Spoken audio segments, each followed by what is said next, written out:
ಅನಂತ ವಂದನೆ ಪ್ರಭು.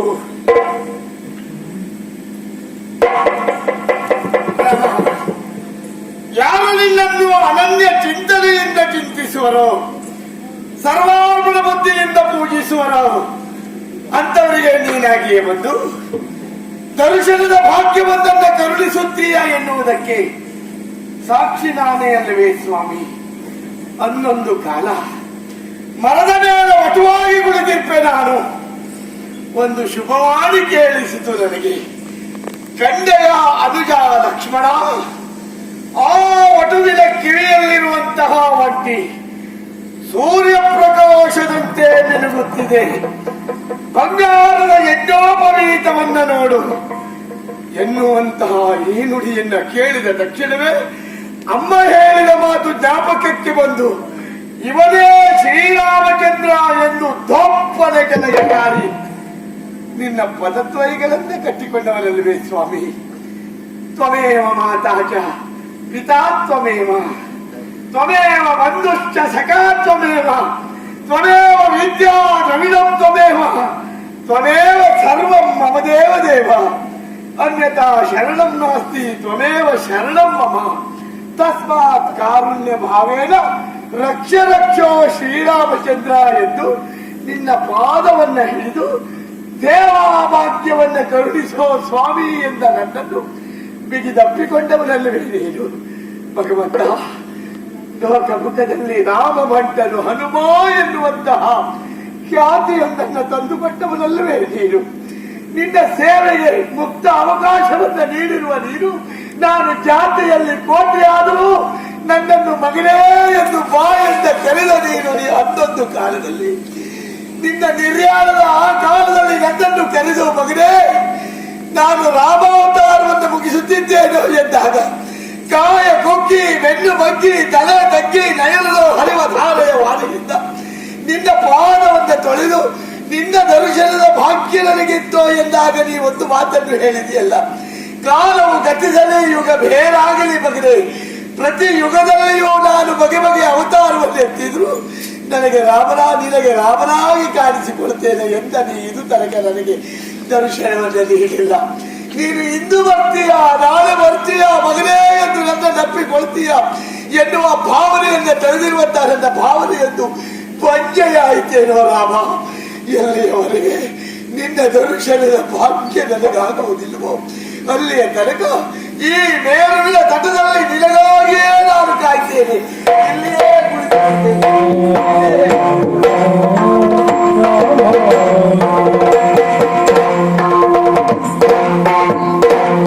ಜಯ ನಮೋ ನಾರಾಯಣ ನಾರಾಯಣ ಜಯ ನಮೋ ನಾರಾಯಣ ನಾರಾಯಣ ಜಯ ನಮೋ ನಾರಾಯಣ.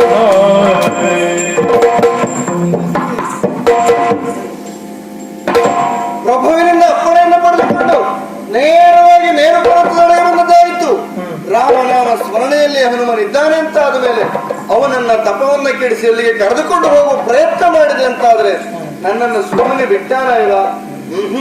ಹಾಗಿದ್ದ ಮೇಲೆ ಇಲ್ಲಿಂದ ಅಲ್ಲಿಯವರೆಗಾಗಿ ಇವನನ್ನ ಕರೆದುಕೊಂಡು ಹೋಗುವ ಬಗೆ ಹೇಗೆ? ಯಾವ ರಾಮನಾಮವನ್ನು ಉಚ್ಚರಿಸ್ತಾ ಇದ್ದಾನೋ ಅದೇ ರಾಮನಾಮದ ಹಂತದಿಂದ ಇವನನ್ನ ಬಂಧಿಸಿ ಅಲ್ಲಿಯವರೆಗಾಗಿ ಕರೆದುಕೊಂಡು ಹೋಗಬೇಕು. ಶ್ರೀರಾಮಚಂದ್ರನ ಶ್ರೀಲಾಲ ಸುಂದರನ ಶ್ರೀಮನ್ನಾರಾಯಣ ರಾಮ ಶ್ರೀರಾಮಚಂದ್ರನ ಶ್ರೀಲಾಲ ಸುಂದರನ ಶ್ರೀಮನ್ನಾರಾಯಣ ರಾಮ ಶ್ರೀರಾಮಚಂದ್ರನ ಶ್ರೀಲಾಲ ಸುಂದರ ಶ್ರೀಮನ್ನಾರಾಯಣ ರಾಮ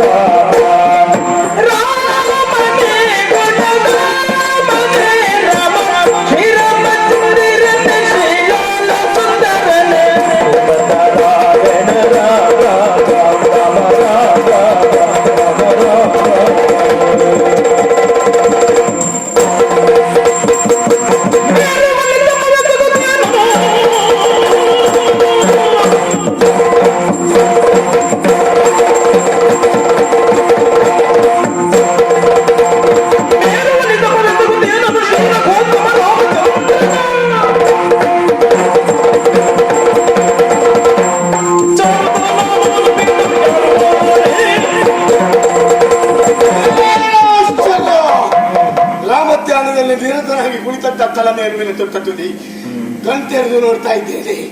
ಇದು ಮೇರು ಅಲ್ಲ. ಕುಳಿತ ಬಗೆ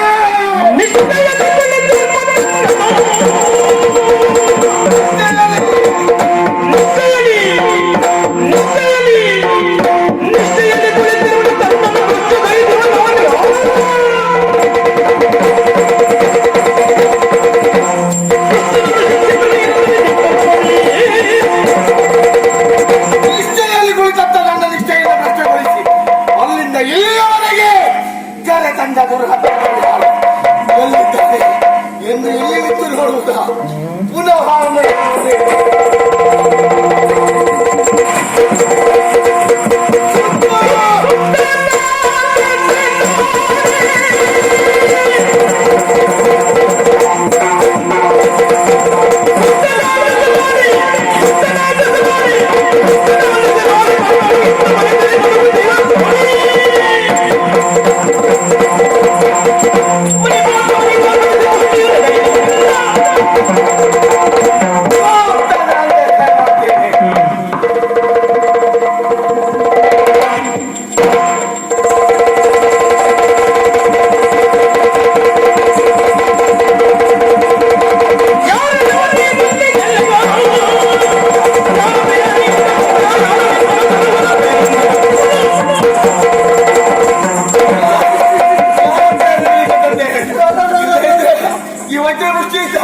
ನಿನ್ನ ಶಿರವನ್ನ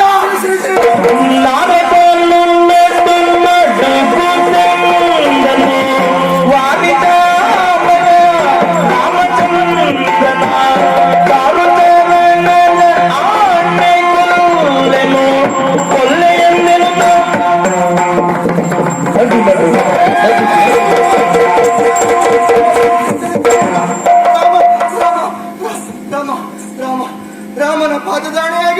ಏನು ಮಾಡುವುದಿಲ್ಲ ಅಂತ ಮಾತುಗಳು.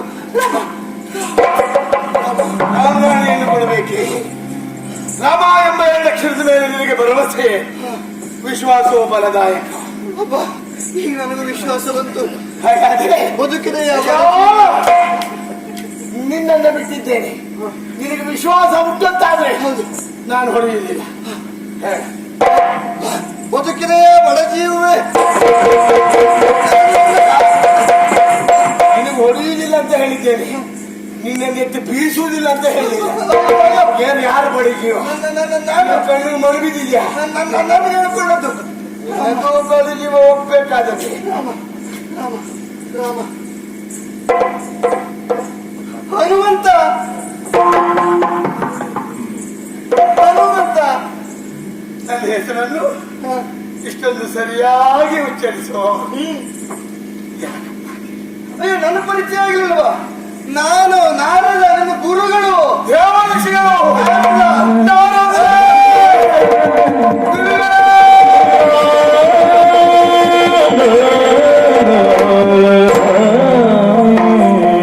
ಸರ್ವಪ್ರಾಣವನ್ನು ವಂದಿಸಿ ಸ್ವಾಮಿ. ಇರ್ಲಿ ಇರ್ಲಿ.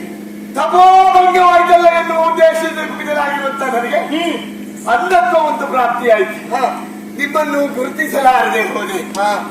ನನ್ನ ಅಪರಾಧವನ್ನು ಮನ್ನಿಸ್ತೀರಾ? ಆಗ್ಲಿ ಆಗ್ಲಿ ಆಗ್ಲಿ. ಗುರುಗಳೇ, ಓ, ನೀವು ಜ್ಞಾನಿಗಳಿವೆ, ಅಜ್ಞಾನಿಗಳಿಗೆ ಸುಜ್ಞಾನವನ್ನ ದಾನ ಎರೆಯುವವರು ನೀವು. ನೀವೇ ಜ್ಞಾನಿಗಳ ಹಾಗೆ ವ್ಯವಹರಿಸಬಹುದೇ? ನಾನೇನು ಮಾಡಿದೆ ಅಂತದ್ದು? ಹರಿದಾಸರಾಗಿರುವ ನಿಮ್ಮಿಂದ ನನ್ನ ತಪೋಭಂಗವಾಯ್ತಲ್ಲ ಗುರುಗಳೇ. ನನ್ನ ರಾಮನನ್ನು ಕಾಣಬೇಕೆನ್ನುವ ಉದ್ದೇಶವನ್ನೇ ಹಾಳು ಮಾಡಿಬಿಟ್ಟರಲ್ಲ. ಅಯ್ಯೋ, ಇದು ಸರಿಯೇ ಹೇಳಿ? ಸರಿ ಉಂಟಯ್ಯ, ಸರಿಯಾ? ಸರಿ ಉಂಟು. ಯಾಕೆ ಸರಿ? ಅಯ್ಯೋ, ಯಾಕೆ ಸರಿ, ಹೇಗೆ ಸರಿ, ಎಲ್ಲ ಸರಿ, ಎಲ್ಲ ನಾನು ಹೇಳ್ತೇನೆ ನಿನಗೆ. ಸರಿಯಾಗಿ ಹೇಳಿದ್ರೆ ಓ, ಸರಿಯಾಗಿ ಹೇಳಿ. ಬೇಡಿದನು ಮುನಿ ಸತ್ಯಲೋಕ ರಜತಾದ್ರಿಯಿಂದ ಅಯೋಧ್ಯೆಗಳ ತಂದೆನೋ. ಸತ್ಯಲೋಕ ರಜತಾದ್ರಿ ಅಯೋಧ್ಯೆ ಕೈ ತಂದೆನೋ. ಅಯೋಧ್ಯೆ. ಹೌದು. ಆಮೇಲೆ ಆಮೇಲೆ ನೀಲಮೇಘ ಶ್ಯಾಮನಾಗಿರು ರಾಮನು. ಆಮೇಲೆ ಪಾದಾರ್ಕ ಪ್ರಭೆಗಳು ಒಪ್ಪುವ ಜನಕ ಜಾತಿಯು. ಓಲಗದಿ ಪರತ ಶತ್ರುಘ್ನ ಲಕ್ಷ್ಮಣರಿಂದ ಕೂಡಿರುವ ಸಭೆಯ ನೋಡಿ. ಓಲಗದಿ ಪರತ ಶತ್ರುಘ್ನ ಲಕ್ಷ್ಮಣರಿಂದ ಕೂಡಿರುವ ಸಭೆಯ ನೋಡಿ.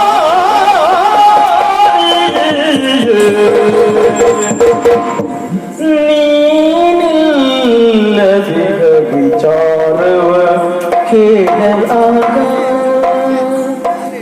ನೀನಿಲ್ಲದಿರ ವಿಚಾರವ ಕೇಳಲಾಗ. ಸನ್ಮಾನಿತನು ಬೇಡ. ರಾಮಾವತಾರವ ಮುಗಿಸಿ ಸಾನುರಾಗದೆ ಬರುವ ವೇಳೆದೊಳು ದ್ವಾಪರದಿ ದರುಶನವ ಈವೆನು. ದ್ವಾಪರದಿ ದರುಶನವ ಈವೆನು. ಓದರೇಂದ್ರಗೆ ಬೇಡ ಪರಿಯ ಆ ಮೇರುವಿಲಿ ದೀನ ವೃತ್ತಿಯುಳೆನ್ನ ಧ್ಯಾನದಿಂದಿಗನು. ಅವನ ನೀನೆ ಪೋಗಿಯೇ ಕರೆದುತ್ತ. ಅವನ ನೀನೆ ಪೋಗಿಯೇ ಕರೆದು ತರಲೆಲ್ಲ ನೇಮಿಸಲ್ ತ್ವರಿಯದೆವು ಹೊರಟು ನಾನು. ಸತ್ಯಲೋಕ ರಜತಾದ್ರಿ ಅಯೋಧ್ಯೆ ಕೈ ತಂದೆನು.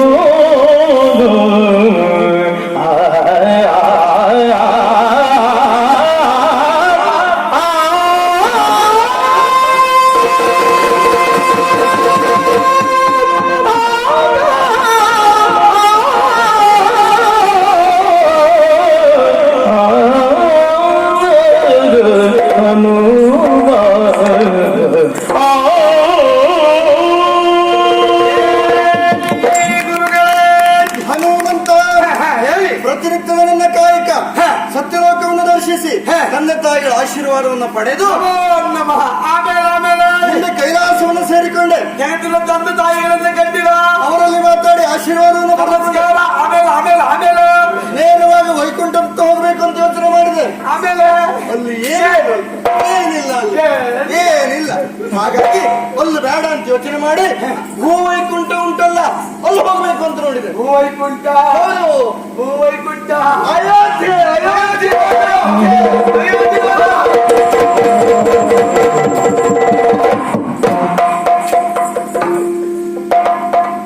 ನಮೋ ನಮಃ.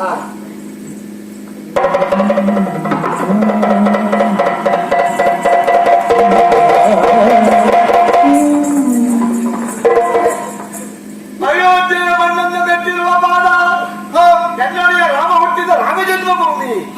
ಶ್ರೀರಾಮ ಪ್ರಜಾಪರಿಪಾಲನೆ ಮಾಡಿರುವ ನಾಡಿನ ಮಣ್ಣನ್ನು ನೀವು ಮೆಟ್ಟಿದ್ದೀರಿ ಎಂದಾದ್ರೆ ಇದು ನನಗೆ ಮಹಾಪ್ರಸಾದ. ನಿಮ್ಮ ಪಾದದ ಅಡಿಯ ಹುಡಿಯನ್ನು ಉದುರು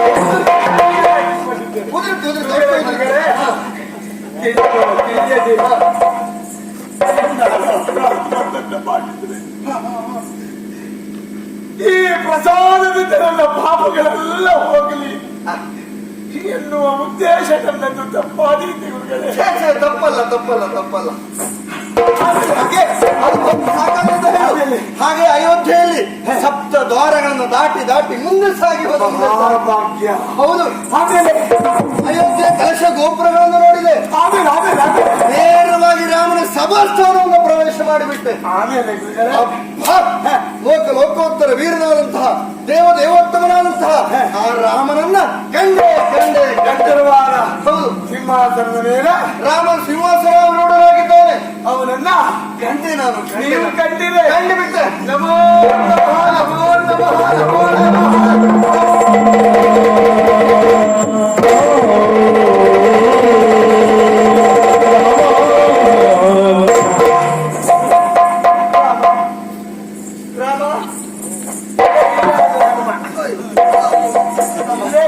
ಹನುಮ ನಾನು ನೀವು ಹಾರಿದ್ರು ನಾನು ಇಳಿಸಿದ್ನು. ಅದು ಯಾವ್ದಂತ ಗೊತ್ತಾಗ್ಲಿಲ್ಲ. ಆಮೇಲೆ ನೀನ್ ಕೈ ಬಿಟ್ಟದಂತ ಗೊತ್ತಾಯ್ತು. ಏನು ಆಗುದಿಲ್ಲ. ಯಾಕೆ ರಾಮ ಮಂತ್ರವನ್ನು ಉಚ್ಚರಿಸ್ತಾ ಇದ್ದೆ. ರಾಮ ಮಂತ್ರವನ್ನು ಉಚ್ಚರಿಸುವವನನ್ನು ಮೇಲುವಿನಿಂದ ಕೆಳಗೆ ಬೀಸಿದ್ರು ಏನೂ ಆಗುವುದಿಲ್ಲ. ನಂಬಿಕೆ ಇದ್ರೆ ಸಾಕು. ರಾಮನ ವಾಮಭಾಗದಲ್ಲಿ ರಾಮನ ಮಡದಿಯಾದಂತಹ ಲೋಕ ಮಾತೆ ಸೀತೆಯನ್ನು ಕಂಡೆ. ಪೂಜಾತೆ ಕಂಡೆ. ಸೀತೆಯನ್ನು ಕಂಡೆ. ಪೂಜಾತೆ ಲೋಕಮಾತೆ ಶ್ರೀರಾಮನಿಗೆ ಕಾತೆ ಕಂಡೆ. ನನ್ನ ಮಾತೆ ಹೌದೌದು. ಸೀತಾದೇವಿಯನ್ನು ಕಂಡ ನಿಮ್ಮನ್ನು ಸುಮ್ಮನೆ ಬಿಡ್ಲಿಕ್ಕೆ ಆಗ್ತದೆ ಗುರುಗಳೇ. ಸಾಕು. ಏನಾಯ್ತು? ನೀನ್ ಇದೇ ರೀತಿ ಮುಂದುವರಿಸಿದ್ರೆ ನನ್ನ ಕತೆ ಇಲ್ಲಿಗೆ ಮುಗೀತು. ನಾನು ಕತೆ ಮುಗಿಸಿ ಬಿಡ್ತೇನೆ. ಗುರುಗಳೇ ನೀವು ಕತೆ ಮುಗಿಸಿದ್ರು ನಾನು ಮುಗಿಸ್ಲಿಕ್ಕೆ ಬಿಡುವುದಿಲ್ಲ. ಹಾಗಾಗಿ ನೀವು ಇರ್ಬೇಕು ಅಂತ.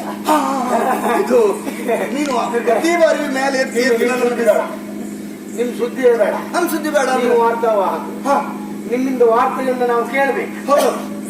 ಆಮೇಲೆ ಹಾಗೆ ಆ ರಾಮ ಸೀತೆಯ ಎಡೆ ಪಕ್ಕದಲ್ಲಿ ಭರತ, ಲಕ್ಷ್ಮಣ, ಶತ್ರುಘ್ನ ಇವರೆಲ್ಲರೂ ವಿರಾಜಮಾನರಾಗಿದ್ದಾರೆ.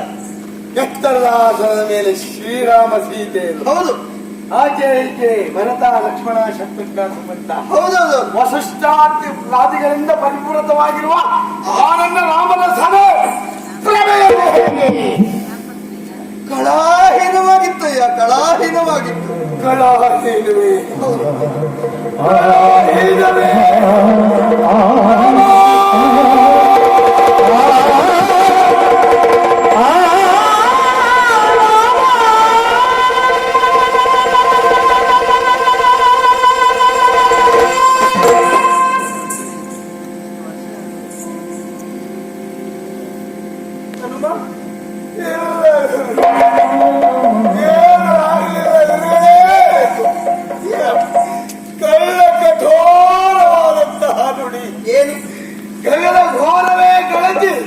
ನನ್ನ ಶಿರದ ಮೇಲೆ ಬಿದ್ದಂತ ಅನುಭವ ಏನು?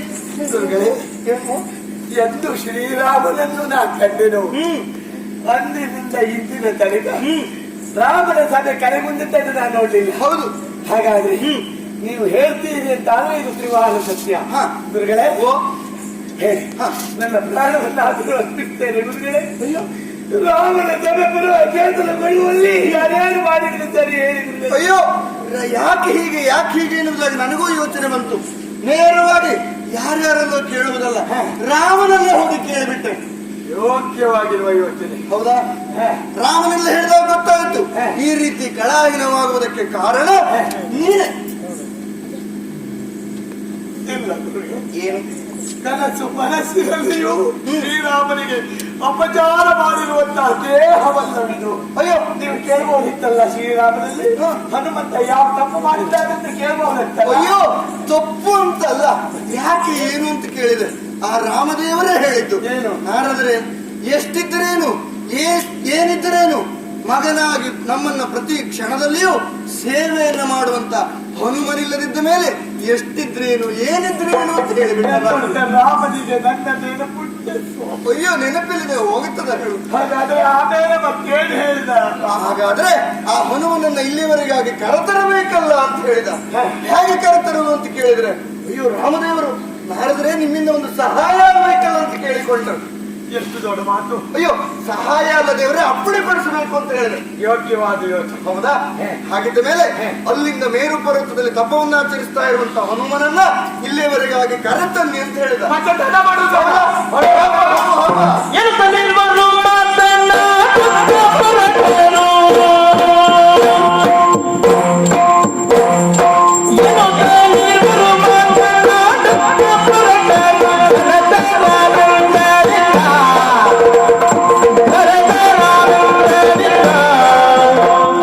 ವನದ ವಿಸ್ತಾರವ ನೋಡುತ್ತ ವಾನರ, ವನದ ವಿಸ್ತಾರವ ನೋಡುತ್ತ ವಾನರ,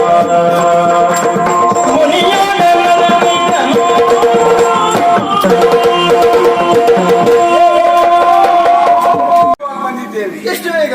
ನಮ್ಮ ತಂದೆಯಾಗಿರುವ ಮಂದ ಭಾರತ ಮಿತಿಗೆ ಶ್ರುತಿ ಭಾರತ ರೀತಿ ಮಿತಿ ಮೀರಿ ಅತಿ ವೇಗದಿಂದ ನಾನು ಬರ್ತಾ ಇದ್ದೇವೆ.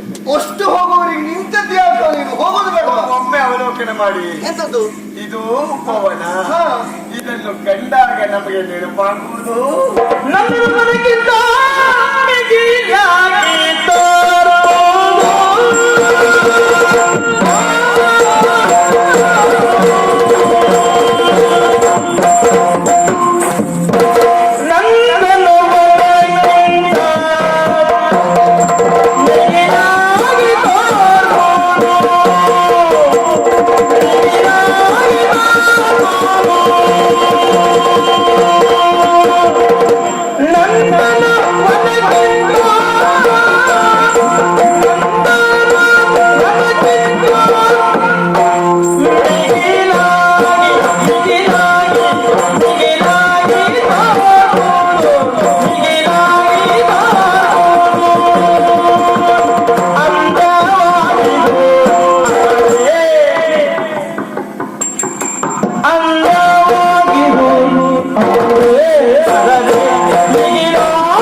ಈ ಕಡೆಯಲ್ಲಿ ನೋಡಿ ಏನು ಇದು ಒಂದು ಹೂವಿನ ವನ. ಹೌದೌದು ಈ ವನವನ್ನೇ ಸುಗಂಧದಲ್ಲಿ ತೇಲಿದ ಹಾಗೆ ಹೌದೌದು ಮಾಡಿಬಿಟ್ಟಿದೆ.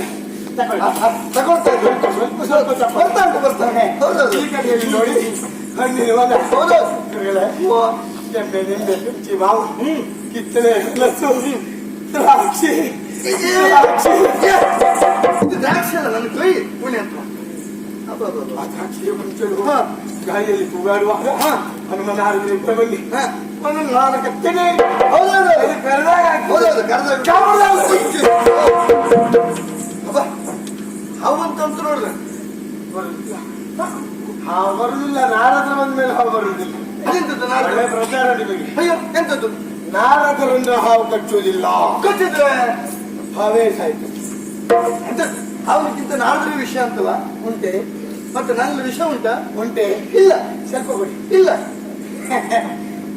ರಾಮಮಂತ್ರವನ್ನು ಉಚ್ಚರಿಸುವ ನಿಮ್ಮನ್ನು ಹಾವು ಕಚ್ಚಿದ್ರೆ ಅದೇ ಸಾಯ್ತದೆ. ರಾಮನ ತಂತ್ರ ಇಷ್ಟೊಂದು ವ್ಯವಸ್ಥಿತವಾದ ವನವನ್ನು ಕಂಡಾಗ ನಂದನ ವನಕ್ಕೆ ನೆನಪಾಗುವುದು. ಅದಕ್ಕಿಂತಲೂ ಮಿಗಿಲಿನಪ ಈ ವನ.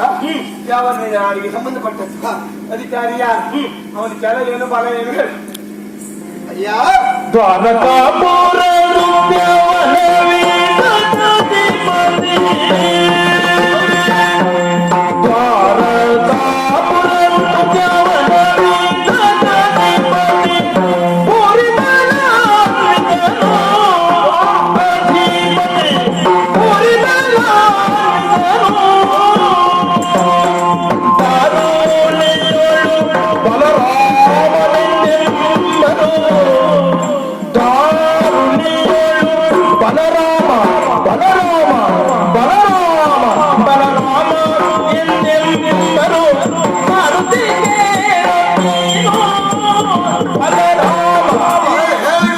ಈ ದಾರಿಯಲ್ಲಿ ಹೋದ್ರೆ ಬೇಗ ಹೋಗ್ಬೋದು ಅಂತ ಈಗ ಒಳ ಮಾರ್ಗದಲ್ಲಿ ನನ್ನ ಕರ್ಕೊಂಡು ಬಂದ. ನಿಮಗೆ ಒಳ ಮಾರ್ಗ ಇಲ್ಲ, ನಿಮಗೆ ಬೇರೆ ಹೇಳ್ಕೊಳ್ಬೇಕು. ಮತ್ತೆ ಮತ್ತೊಬ್ಬರಿಗೆಲ್ಲ ಒಳ ದಾರಿ ಕಾಣಿಸಿದವರೇ ನೀವು ನೋಡಿದ್ರೆ. ಆದಷ್ಟು ಬೇಗ ಹೋಗ್ಬೇಕು ಮತ್ತೆ ಬೇಗ ಹೋಗ್ಬೇಕು. ಒಳ ದಾರಿಲೇ ಹೋಗ್ಬೇಕು. ಮತ್ತೆ ಬರ್ತಾ ಇರುವಾಗ ಈ ವನ ಸಿಕ್ಕಿತಲ್ಲ ಉಪವನ ಇದ್ರ ನೋಡಿದ್ರೆ ಅರ್ಥ ಆಗುತ್ತದೆ ಏನು ಅಂತ ಏನು ಚಂದ. ಮತ್ತೆ ಇಷ್ಟೊಂದು ವ್ಯವಸ್ಥೆ ವ್ಯವಸ್ಥೆ ವ್ಯವಸ್ಥೆ ಸುವ್ಯವಸ್ಥೆ ಅಲ್ವೇ? ಹೌದೌದು. ಸುವ್ಯವಸ್ಥೆ. ಸುವ್ಯವಸ್ಥೆ ಹೌದೌದು ವ್ಯವಸ್ಥೆ ಮಾಡುವವರು ಇರ್ತಾರೆ. ಸುವ್ಯವಸ್ಥಿತವಾಗಿ ಇಷ್ಟೆಲ್ಲ ಮಾಡಿದ್ದಾರೆ ಅಂತ ಅಂದ್ರೆ ಅವರ ಪ್ರಬುದ್ಧತೆ ಅವರ ಆಡಳಿತ ಎಂತದ್ದು ಅಂತ ಯೋಚನೆ ಮಾಡಿ ಮಾಡಿಸುವ ಆ ವಿಧಾನಗಳು ಹೇಗೆ, ಮತ್ತೆ ಮಾಡುವವರು ಎಷ್ಟು ಹೇಗೆ ಮಾಡ್ಬೋದು ಮಾಡಿಸುವರು ಬೇಕಾಗ್ತದೆ. ಹೌದು ಹಾಗೆ ಅಂತ ಮಾಡಿಸುವ ಇಲ್ಲಿನ ಅಧಿಕಾರಿಯಾಗಿದ್ದಾನೆ. ಇದು ದ್ವಾರಕ್ಕೆ ಅಂತ ಆ ಪ್ರದೇಶಕ್ಕೆ ಸೇರಿದ ಉಪವನ. ನೀರುಂಟಲ್ಲ, ಹೌದೌದು ನೀರಿನ ಮಧ್ಯದಲ್ಲೇ ಇರುವುದು. ಸಮುದ್ರದ ಮಧ್ಯದಲ್ಲೇ ಇರುವುದು. ಹಾಗೆ ಇಲ್ಲಿನ ಅಧಿಕಾರಿ ಅಥವಾ ಈ ರೀತಿ ಎಲ್ಲ ಮಾಡಿಕೊಡ್ತಾ ಇದ್ದಾನೆ. ಅವನ ಹೆಸರು ರಾಮ ಅನ್ನೋದು ಒಂದು ಹೆಸರು. ಮತ್ತೆ ಆದ್ರೂ ಒಂದುಂಟು ಪುಣ್ಯಾತ್ಮ, ಅವ ಇಷ್ಟೆಲ್ಲ ಹೌದು ಬಿಟ್ರೆ ಸ್ವಲ್ಪ ಅಹಂಕಾರಿ, ದುರಹಂಕಾರ ಅಂತ. ನನ್ನ ರಾಮ ಅಹಂಕಾರಿ ಅಲ್ಲ. ಅಲ್ಲ ಅಲ್ಲ ಅಲ್ಲ ನನ್ನ ರಾಮ ಶ್ರೀರಾಮ. ಅಯ್ಯೋ ಶ್ರೀರಾಮ ಪ್ರಭು ದೇವರು. ಇವನಿಗೆ ಹಾಗಲ್ಲ, ಸ್ವಲ್ಪ ಅಹಂಕಾರ ಉಂಟು, ದುರಹಂಕಾರ ಉಂಟು. ಹೇಗೆ ಕೇಳಿದ್ರೆ ನಾನು ನೀನು ಅಲ್ಲ, ಲೋಕವೇ ಕಂಡುಕೊಂಡ ಸತ್ಯ. ಪ್ರಪಂಚದಲ್ಲಿ ವೀರಾದಿ ವೀರ ಎನಿಸಿಕೊಂಡವರು ಯಾರೋ ನೋಡಿದ ರಾಮಚಂದ್ರ ಒಬ್ಬರೇ. ಹೌದಾ? ಅದನ್ನು ಮಿಕ್ಕಿ ಮೀರಿಸಬೇಕೆಂಬ ಕಾರಣಕ್ಕಾಗಿ ಈತ ಮಾಡಿದ್ದೇನು. ಎಲ್ಲರಿಗಿಂತ ನಾನೇ ಶ್ರೇಷ್ಠ, ನಾನೇ ವೀರ ಅಂತ ತಿಳಿದುಕೊಂಡು ಬಲರಾಮ ಅಂತ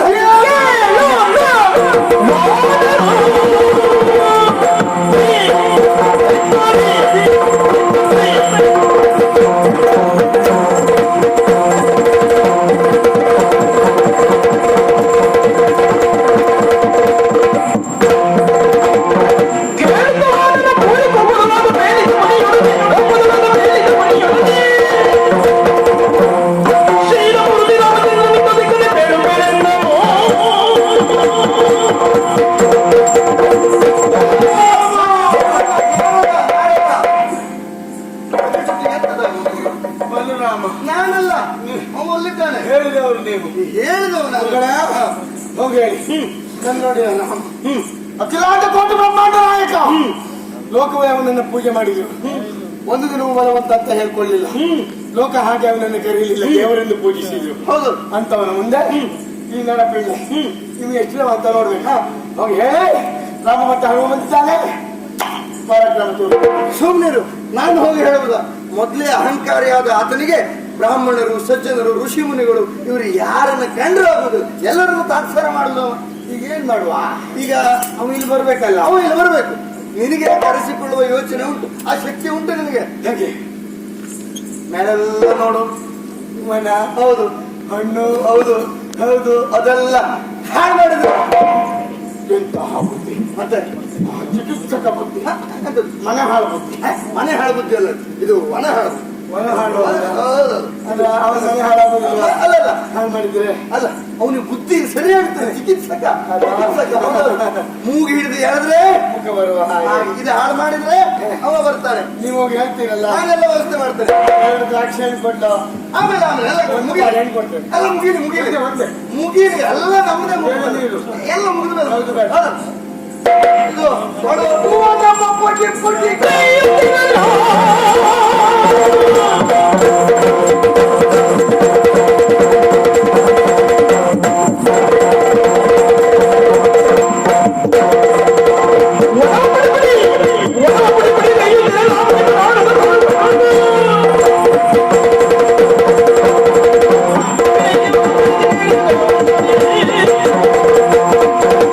ಅವನ ಹಾಳು ಮಾಡ್ತೇನೆ, ಯಾರು ಮಾಡ್ತಾರೆ?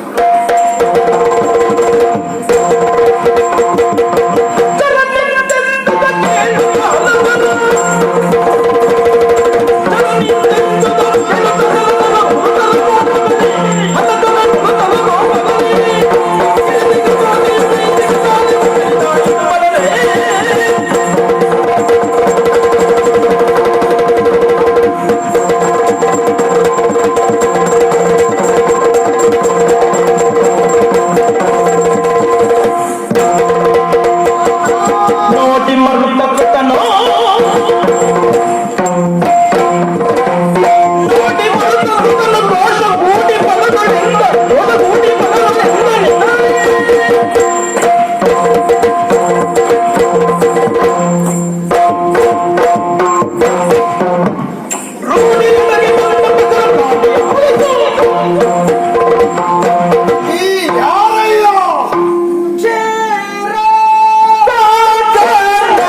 ಬಲರಾಮ ಎಂಬರು ಯಾರು ಎನಗರು ಯಾರು ಎನಗರು